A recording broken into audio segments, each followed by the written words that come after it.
ఆంధ్రప్రదేశ్లో అమిత్ షా పర్యటన రద్దయింది. రేపు భీమవరంలో Amit Shah road show cancel అయింది.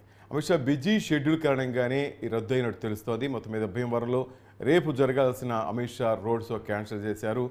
అమిత్ షా పర్యటన రద్దయినట్టు తెలుస్తుంది. ఆంధ్రప్రదేశ్లో ఆయనకున్న బిజీ షెడ్యూల్ కారణంగా ఆంధ్రప్రదేశ్ షెడ్యూల్ను రద్దు చేసుకున్నట్టు తెలుస్తోంది.